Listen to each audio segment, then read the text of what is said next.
Amis astronomes, bonjour. Je suis Frédéric Bertoni et bienvenue sur la chaîne Fred l'astronome. Aujourd'hui, nous allons parler de comment devenir un astronome amateur, expert et professionnel. Alors, amateur, ça va être simple, on va pas aller plus loin que de dire si vous êtes amoureux du ciel, que vous aimez regarder les étoiles, que vous allez souvent, que vous êtes abonné à des magazines genre Ciel et Espace, ou Science et Avenir, Science et Vie, que sais-je encore, plein de bouquins, comme ça, plein de magazines. Que vous cherchez toujours à voir s'il n'y a pas des vidéos, des DVD, des Blu-ray sur l'univers, tout ça qui parle de l'univers, tout ça. Que vous avez une bibliothèque remplie de bouquins d'univers, sur l'univers, machin, l'astronomie, tout ça, là. Et que vous êtes l'un des plus grands curieux de la planète, eh ben, vous êtes un astronome amateur. Vous êtes déjà un astronome amateur. Si après, vous êtes équipé d'un instrument, même modeste, une paire de jumelles, un petit appareil photo. Alors, appareil photo, je vous conseille quand même d'aller sur du réflexe, même du réflexe, enfin, on va dire moyenne gamme, c'est-à-dire comme le mien, là, un 750D à 700 € avec l'objectif. Déjà, vous pouvez déjà faire de belles trucs, de belles photos avec ça.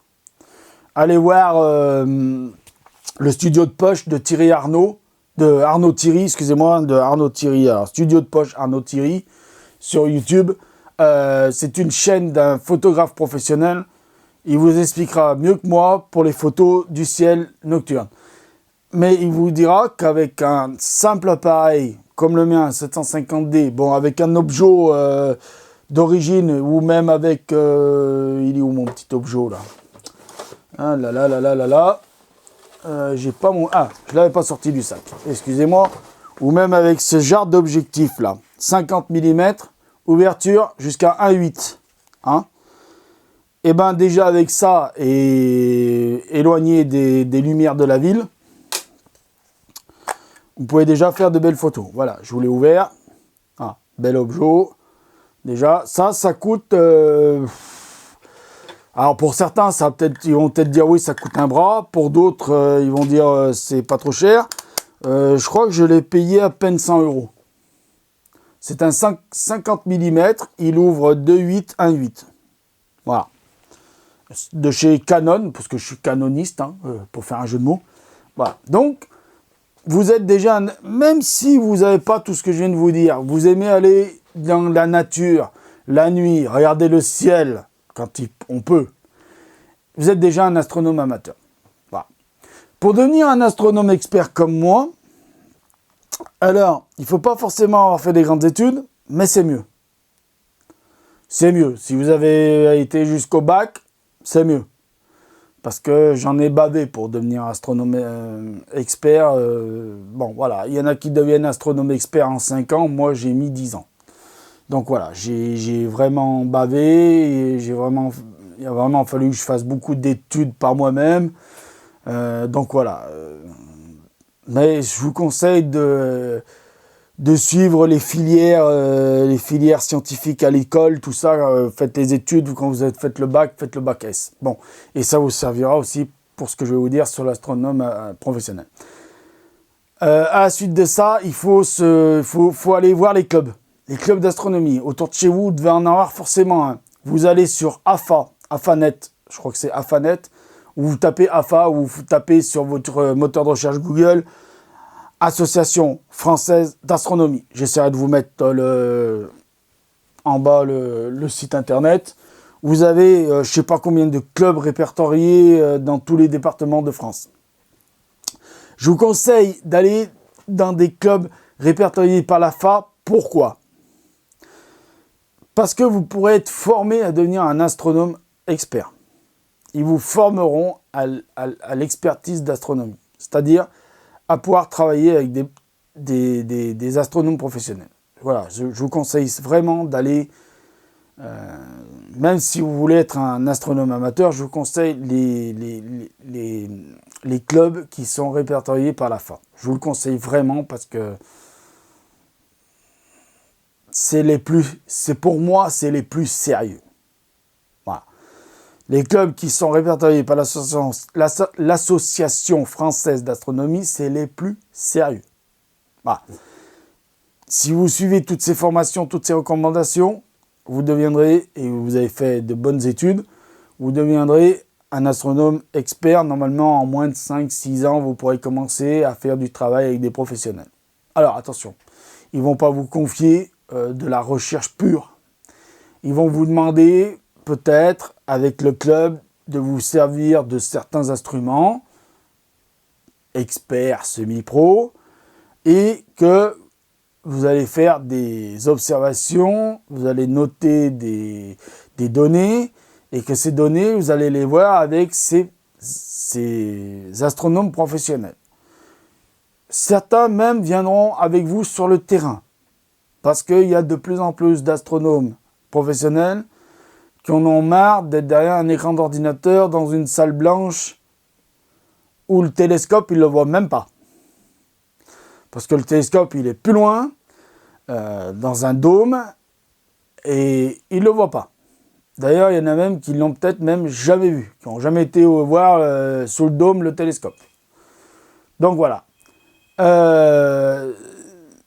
Ça, c'est pour être astronome amateur et expert. Pour être un astronome professionnel, je vous conseille dès aujourd'hui,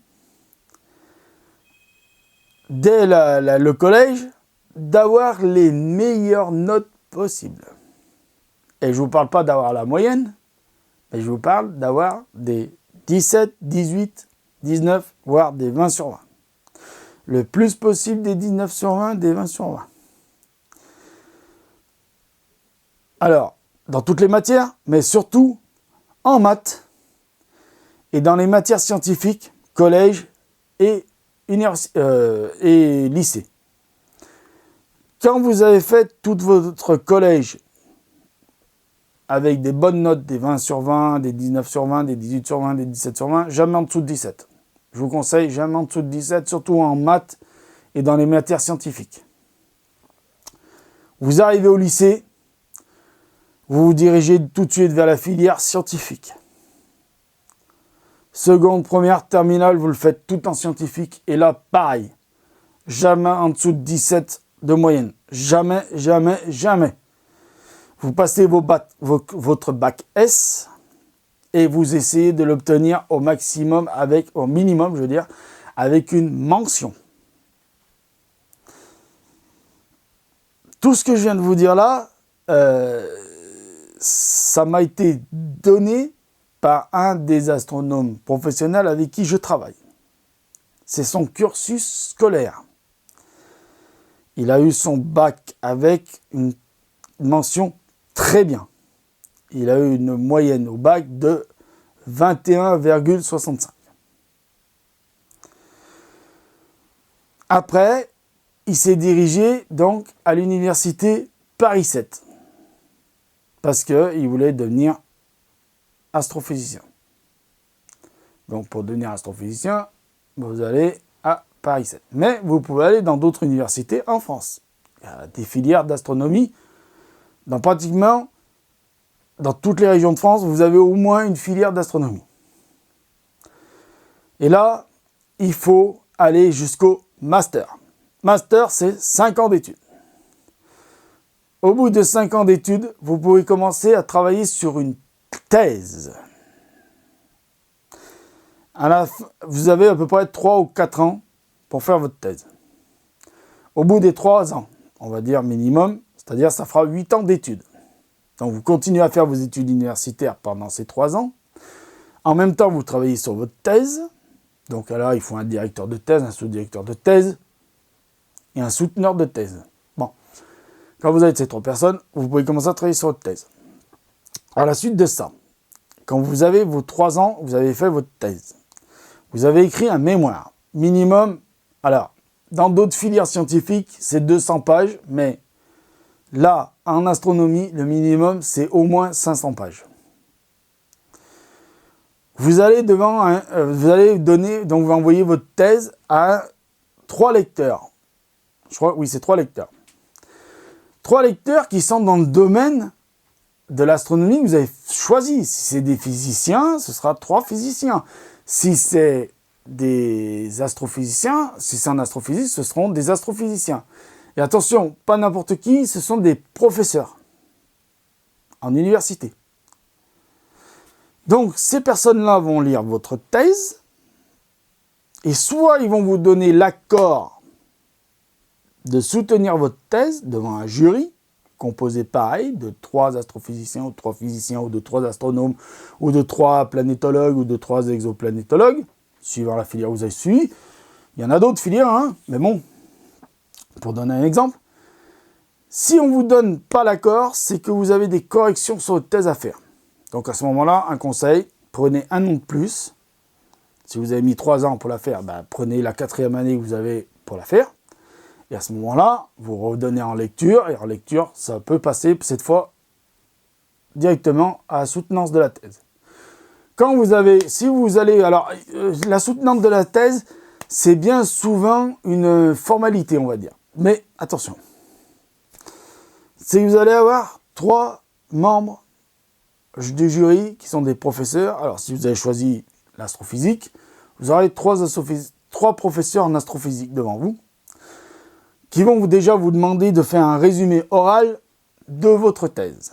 Donc vous allez soutenir votre thèse. Vous allez dire pourquoi vous avez choisi le sujet de la thèse, et vous allez en parler de comment vous êtes en arrivé au résultat de la thèse. Vous allez donc faire une synthèse de votre thèse. À la suite de ça, ils vont vous poser des questions. Ils vont vous interroger pour savoir si vous avez réellement travaillé sur votre thèse et si vous connaissez vraiment le sujet de votre thèse. Si tout est bon, quelques semaines plus tard, vous allez recevoir votre doctorat et vous serez docteur. Alors en France, on n'utilise pas le mot docteur pour dire docteur en astrophysique, docteur en machin. On ne les appelle pas docteurs. On les appelle professeurs, mais on ne les appelle pas docteurs. Vous allez chez votre médecin généraliste, vous l'appelez docteur. Mais si vous allez voir un astrophysicien, vous ne pouvez pas lui dire docteur. Alors qu'ils ont un doctorat. Ça, c'est un truc que j'ai jamais compris. Enfin bon, basta. Tant pis, on va pas polémiquer là-dessus pendant 2 heures. Donc voilà, un petit peu le parcours pour être un astronome amateur, expert, professionnel. C'est les 3 niveaux qui existent en France. Amis astronomes, je vais vous dire à bientôt. Merci d'avoir regardé la vidéo, merci d'avoir regardé les autres vidéos, merci de vous être abonné, merci de s'abonner. Plus il y aura d'abonnés, plus je serai content, et plus je pourrai m'acheter du matériel, et plus la chaîne grandira, et plus je pourrai faire des projets. Voilà, c'est pour ça que j'appelle, abonnez-vous, s'il vous plaît, beaucoup plus. On est à 21 abonnés, si on pouvait passer à 42 abonnés, 21 de plus. Ce serait pas difficile, parlez-en autour de vous, partagez les vidéos, je sais pas moi. Faites péter les abonnements, c'est gratos. Il y a un petit bouton, là, à côté sur la chaîne là. Abonnez-vous, c'est écrit. Vous vous abonnez, et voilà. Après, vous n'êtes pas obligé de venir voir toutes les vidéos. Vous choisissez celle que vous voulez voir. Alors, l'expansion de l'univers, je voulais dire, la vidéo sur l'expansion de l'univers a fait quand même dernièrement 364 vues. Merci. Donc, il n'est peut-être pas si con que ça, Fred. Mettez l'œil à l'oculaire, il y a plein de choses à voir. Ciao! À bientôt!